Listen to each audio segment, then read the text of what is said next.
So guys, ayan, may dumating na package. So ito yung in-order kong wireless microphone ng TNW, and based sa mga TikTok reviews, napakaganda nito para sa mga vlogger or content creator. So ayan.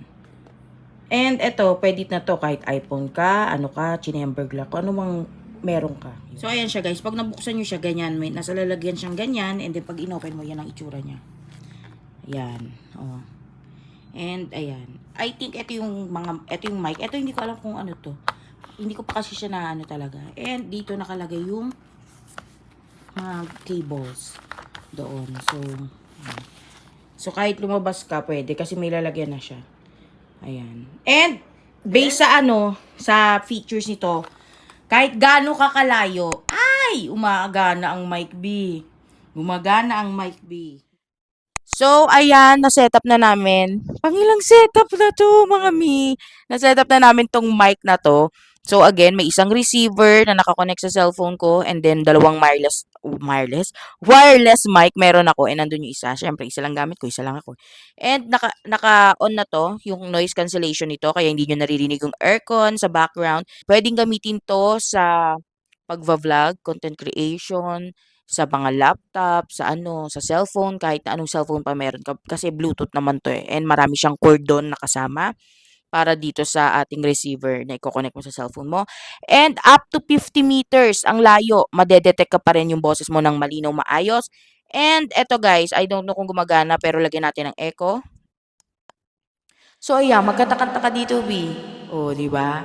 Oh, kanta-kanta ka muna dyan. Kanta-kanta ka muna. Yururure! Ayan, inoff ko yung echo. Pero ayun, ganun yung tunog niya. And I hope, naku naman gumagana na, nakailang take na kami. Kanina pa kami nag-aayos dito. Naloloka ako. So, ayan na nga guys. Right now, nagliligpit na ako kasi as you can tell, ayan, baka mamukha niyo tong damit na to at yung ayos ko. Nagawa ko ng Get Ready With Me video. And I know na nauna na yun. Pero kung ikaw ay nanonood ng vlog ko ngayon, hindi pa napapanood yung Get Ready With Me video ko, please, ayan, panoorin mo. Nandiyan lang yan sa videos ko. Maybe I'm gonna be putting the link below, maybe. Kapag di ko nakalimutan. And ayun, magliligpit lang ako, mag-work saglit pa. Kasi nag-work na ako nung umaga. And then, ayun, I'm gonna be running some errands nga. Today, biglaan lang to. So, pupunta ako sa Comelec to change my status. Kasi yung ano ko doon, yung hindi pa ako kasal. And ano ba, 3 years na akong kasal, di ba?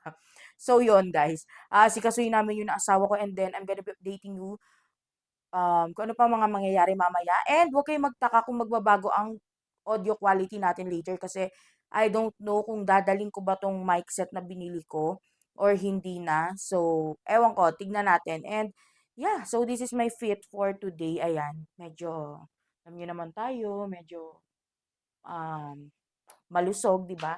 Pero ayun nga, I'm gonna be updating you guys later.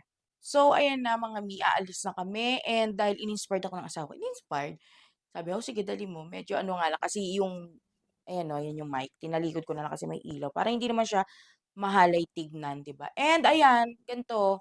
Ito yung bag na gamit ko kasi kailangan ko medyo magmalaking bag kasi dala ko yung pinaka-ganon niya yung lalagyan. So, yeah.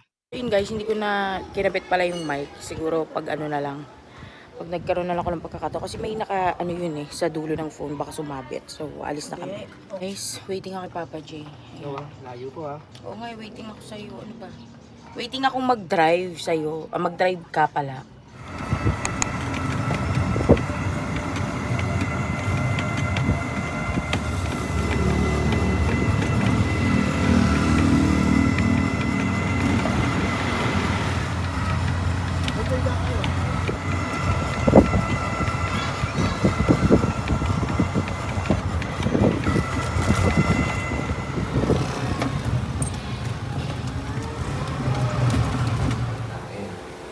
Ngayon, bibigyan ka ng pagkakataon magsama ng... Pasensya na kayo dahil hindi na ako nakapag-update kanina. And by the way, update doon sa may errands namin kanina ng asawa. Actually, dapat isa lang yun, pero naging dalawa siya. Ayun, bago kami umalis ng bahay, sabi niya, nasa na yung ano daw, may papel kasing binigay para dun sa, ano bang tawag sa ganun? Yung ID kukunin namin. Ayun, and then, pumunta kami. Pero una muna yung sa Comelec, pero ito muna yung sa ID. Pumunta kami, pagdating namin doon, Inasikaso naman kami ng maayos ni Kuya. And sabi niya, ayun, tinawagan at tinext niya yung supervisor niya. Kasi yun yung something daw. Basta yun, kumbaga, kinontak niya naman ng maayos. And then, kasi nga meron silang, yung bang access na kailangan, something ganun. Sa mga, ewan ko kung anong tawag nila, portal ba, whatever, hindi ko alam. Pero, ayun nga, nakalimutan ko kasi sinabi ni Kuya. Pero yun nga, yun yung dahilan kung bakit pinapabalik nila kami bukas. 8 a.m. Pero, hindi naman kailangan 8 a.m. nandun na kami o maaga. Sabi naman ni Kuya, basta hanggang 3 to 4 p.m. Maximum na yon. So, ayun nga, hindi namin nakuha yung ID na pinunta namin. Pero, good thing, na-picture ni Kuya yung mga papel namin kanina. So, bukas, pupunta kami doon para daanan na lang yung ID. And then next, yung sa Comelec. Actually nga, again, Comelec inuna namin to change my status kasi yung nandoon, single pa ako. Pero, 3 years na akong married. Kaya, alam mo yon dito ko na lang siya naasikaso. And, ayun nga, pagpunta namin doon, sabi nung, I don't know kung guard siya doon kasi parang ang beach niya is yung naka-t-shirt at pantalon. T-shirt na maayos yung parang, basta yun. And then, sabi niya, I'm sorry po, cut off na po. Although, wala pang 5 p.m. nun, pa lang siya. Kasi 3:30 na kami nakaalis kanina. So, ayun lang guys, I'm gonna be updating you guys tomorrow. Ano po, di ba po pinag-usapan po natin yung conflict? Natutunan ko po.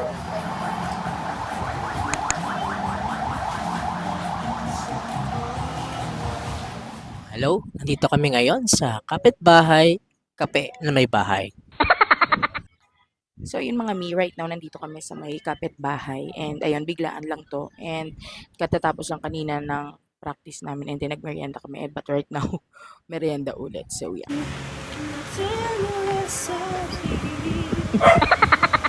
It would be free, but angels brought me here.